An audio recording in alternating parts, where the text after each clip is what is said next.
Everyone, this is doctor नीलम अवतार सिंह। आज हम एक और केस की बात करेंगे, वीट एलर्जी का केस, सीलियक का केस। बहुत सारे लोग मानते हैं कि वीट एलर्जी सारी उम्र ख़त्म नहीं होती, ग्लूटेन एलर्जी या वीट एलर्जी ये सारी उम्र ख़त्म नहीं होती और आपको सारी उम्र के लिए वीट छोड़ना पड़ता है। लेकिन मैंने पिछले 15-16 साल में बहुत सारे ऐसे केसेस ठीक किए हैं जिनमें बहुत सीवियर वीट एलर्जी थी और होम्योपैथी दवाई दे के साल, 1.5 साल, 2 साल, 2.5 साल में ये सब केसेस ठीक हुए हैं। जो लोग बहुत प्रॉपरली, बहुत ठीक तरीके से रेगुलर दवाई लेते हैं उनका 100% है कि वो ठीक होते ही होते हैं, क्योंकि ये तो एक एलर्जी है एंड एलर्जी का होम्योपैथी में बहुत अच्छा ट्रीटमेंट है। सो अभी हम बात करेंगे केस की। ये एक बच्चा है, लड़की, जिसकी उम्र तकरीबन 8 साल है और इसको प्रॉब्लम थी सीलियक डिजीज़ की। जब ये 3 इयर्स की थी तब से इसको प्रॉब्लम थी और इसके पेट में बहुत सीवियर दर्द होता था, बहुत ज़्यादा पेन, लूज मोशंस। इसका HB बहुत कम था, इसकी ग्रोथ नहीं होती थी, हाइट भी कम थी, वेट भी कम था और पेट में अक्सर दर्द हुआ करता था और इसको साथ में वॉमिटिंग्स भी लग जाती थी, कभी बुखार हो जाना, ये सब कुछ चलता ही रहता था। तो इन्होंने एलोपैथी में पूछा तो एलोपैथी में इसका कोई इलाज नहीं था। उन्होंने बोला सारी उम्र आपको ये वीट छोड़ना पड़ेगा खाने के लिए। लेकिन जब वो मेरे पास आए तो हमारी जो भी ट्रीटमेंट होता है सारा बेस्ड होता है कि पेशेंट क्या बोलता है, क्या बताता है, उसका मेंटल मेकअप कैसा है, वो क्या सोचता है अपनी बीमारी के बारे में। तो जब बच्चों की बात होती है तो बच्चों में बहुत सारी ऐसी चीज़ें होती हैं जो हम पेरेंट्स से ही पूछते हैं, क्योंकि मुझे लगता है कि बच्चे शायद उतना क्लियरली नहीं बता सकते, तो बच्चों से हम ये क्वेश्चन ज़्यादा नहीं करते। तो उसके पेरेंट्स ने बताया कि बच्चा, उनकी बेटी बहुत अच्छे स्वभाव की है, सबका कहना मानना, बिल्कुल भी किसी चीज़ के लिए जिद नहीं करना और पढ़ने में वो इतनी इंटेलिजेंट है कि हमेशा फर्स्ट आती है। यहाँ तक कि वो स्कूल की बहुत अच्छी एथलीट है, भागने दौड़ने में सबसे पहले हमेशा फर्स्ट आती है उसमें भी। और उसको, क्योंकि अब बहुत सालों से उनको जब वो 3 साल की थी तब से उनको पता है, तो वो उसको वीट नहीं देते, इसलिए अब उसको ज़्यादा प्रॉब्लम नहीं होती। लेकिन जब भी कभी खा लेती है, थोड़ा सा भी खा लेती है, तो उसको लूज मोशंस, वॉमिटिंग एंड पेट दर्द होता है। जो उसमें सबसे पिक्यूलियर बात उन्होंने बताई वो ये थी कि जब भी पेट दर्द होता है तो ये पेट दर्द सहन नहीं कर सकती, ये बर्दाश्त ही नहीं कर पाती। बहुत ज़्यादा पेट दर्द होता है, वो बर्दाश्त नहीं करती।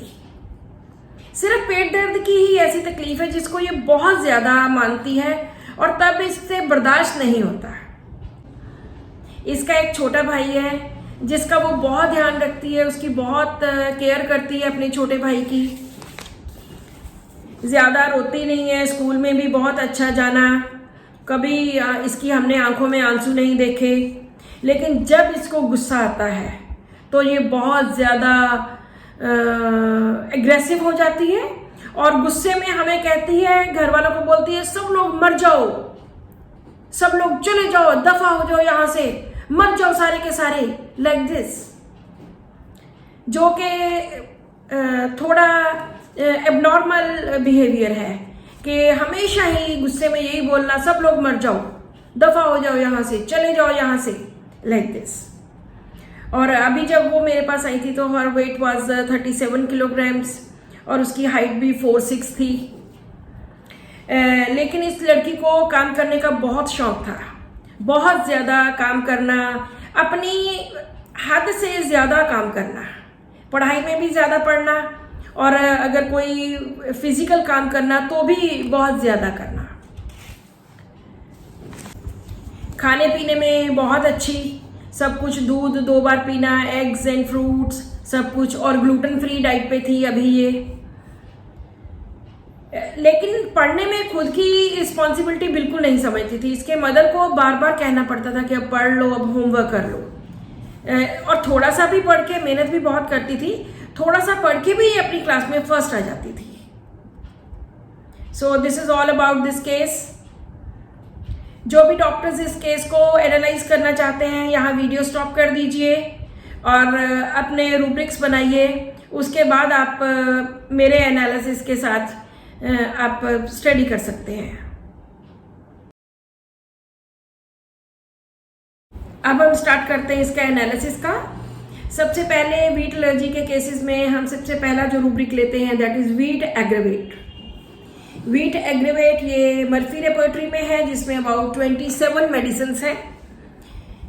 और उसके बाद हम लेते हैं कि लड़की बहुत कहना मानने वाली है, बहुत माइल्ड है, तो ये डायरेक्ट रूब्रिक्स हैं माइल्डनेस एंड यील्डिंग डिस्पोजिशन, कहना मान लेना, किसी की बात पे यील्ड हो जाना। इसके ऑपोजिट होता है जो बच्चे कहना नहीं मानते, जिद करते हैं, बात नहीं माननी, बात नहीं सुननी, हम उनको लेते हैं ऑब्स्टिनेट चिल्ड्रन में। लेकिन इस बच्चे में ऐसा नहीं देखा गया, ये बहुत माइल्ड थी और बहुत ज़्यादा यील्डिंग डिस्पोजिशन के कहना मानना। ये सिंपल बातें हैं जिनके बेसिस के ऊपर हम स्टडी करते हैं। उसके बाद जो अगला रूब्रिक आता है कि फर्स्ट आती है, उसके लिए हमारे पास रूब्रिक है इंटेलिजेंट। और फिर उन्होंने बताया था कि उसका अपने भाई की बहुत ज़्यादा चिंता करती, बहुत केयर करती है। सो यहाँ पे रूब्रिक आएगा केयर्स वरीज फुल ऑफ या एंग्जाइटी अबाउट अदर्स। जो दो चीज़ें बहुत ज़्यादा इंपॉर्टेंट इस केस में थी वही इस केस का किंग पिन है। सबसे पहली बात, जब भी इसको गुस्सा चढ़ता है तो बहुत ज़्यादा बोलती है कि मर जाओ सारे। अदरवाइज इतनी केयर करने वाली लड़की और ये ऑपोजिट स्टेट कैसी आ जाती है। यहाँ पे हम रूब्रिक लेंगे एंगर वायलेंट, और दूसरा है कर्सिंग, कर्स डिजायर टू, कर्स करना किसी को कि मर जाओ सारे, दफा हो जाओ यहां से सारे, लाइक दिस इज कर्सिंग। और जो दूसरी इंपॉर्टेंट बात थी, जो दूसरा किंग पिन था, वो ये कि ये जब भी इसको पेट दर्द होता है ये बर्दाश्त नहीं कर पाती, ये बिल्कुल भी बर्दाश्त नहीं कर पाती। कभी भी इसके पेट दर्द हो, थोड़ा सा भी हो, तब भी ये बर्दाश्त नहीं करती। तो यहाँ पे रूब्रिक है इनटॉलरेंस ऑफ एलिमेंट्स। कोई भी एलिमेंट है वो बिल्कुल भी बर्दाश्त नहीं कर पानी। सो इस सारे में एक और जो उन्होंने बात बताई थी कि बहुत काम करती है, सारा दिन इसका दिल करता रहता है कुछ ना कुछ करूं। This is industrious mania for work और एक्टिविटी डिजायर्स, कि कुछ ना कुछ करते रहने को मन करना।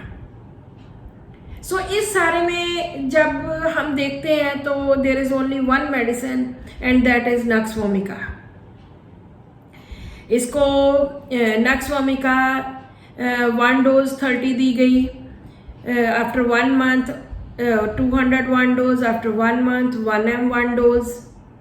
उसके बाद 3 मंथ्स के बाद जब रिपोर्ट इसकी करवाई तो रिपोर्ट वाज वेरी गुड। ये पहले भी कुछ होम्योपैथिक डॉक्टर से दवाई ले चुकी थी, लेकिन किसी से भी इसको फ़र्क नहीं पड़ा। क्योंकि जितने भी वीट एलर्जी के केसेस हैं, मैं हमेशा कहती हूँ कि उनमें मैनेजमेंट पार्ट बहुत ज़्यादा इम्पॉर्टेंट होता है। हमने कैसे मैनेज करना है पेशेंट को। सो इस पेशेंट को डॉक्टर मान ने मेरे पास भेजा था कि आप उनके पास जाके ट्रीटमेंट करवाओ। तो जब फर्स्ट उनकी रिपोर्ट आई तो इट वाज वेरी गुड। टीटीजी जो इनका था दैट वाज 3.3, जो कि 10 से कम होना चाहिए, इट वाज 3.3। और जो इसका एचपी था दैट वाज 11.1। बहुत सारे लोग हैं जिनमें जब वीट एलर्जी होती है तो उसके साथ उनका एचपी बहुत ज़्यादा कम हो जाता है। यहाँ तक मैंने देखा है कि पेशेंट्स का एचपी सिर्फ 3 या 4 रह जाता है, जहाँ से इनको डायग्नोज किया जाता है कि इनको वीट एलर्जी या सीलियक या ग्लूटेन एलर्जी की प्रॉब्लम है। और उसके बाद फिर इन्होंने दवाई इतनी रेगुलर ली कि कभी भी एक डोज मिस नहीं की। उसके बाद जब सेकेंड रिपोर्ट आई तो it was 1.74 TTG which should be less than 12। और बच्चे का वेट था 45 किलोग्राम्स आफ्टर 6 मंथ्स। और उसकी हाइट थी 4'9" और यहाँ पे वो हर रोज वो खाना खाती थी। 1 टाइम हम 3 महीने के बाद स्टार्ट कर देते हैं। जब 6 महीने हुए तो उसका खाना 2 टाइम स्टार्ट किया।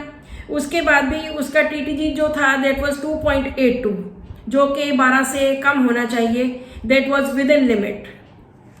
HB was 12.3। तो ऐसे जो लेटेस्ट रिपोर्ट है दैट वाज 2.17। और ऐसे जो ये पेशेंट ठीक हुए 6 महीने के बाद, ये ऑलमोस्ट एवरी डे खाना खाती थी और 6 महीने और दवाई देके हम पेशेंट का फॉलोअप काफ़ी लंबा रखते हैं, अबाउट 6 मंथ्स, अबाउट 9 मंथ्स, ताकि एटलीस्ट 3-4 रिपोर्ट्स खाते खाते बिल्कुल नॉर्मल आ जाए। तो इसमें नक्स वोमिका ने बहुत अच्छा काम किया और पेशेंट नक्स वोमिका से बिल्कुल ठीक हो गया। अब इसकी कोई दवाई नहीं चलती, she is not on any medication. बहुत अच्छी हाइट हो गई, बहुत अच्छा HB एंड वेट बहुत अच्छा बढ़ गया। So this is all about wheat allergy case and this is cured with nux vomica. अगर आपको कुछ भी पूछना होता है तो आप कमेंट बॉक्स में पूछ सकते हो, और मेरा यहाँ पे नंबर बार बार चलता है, तो आप मेरे नंबर पे डायरेक्टली मुझसे क्वेश्चंस पूछ सकते हो किसी भी केस के संबंध में। Thank you so much for watching this video and keep watching my videos.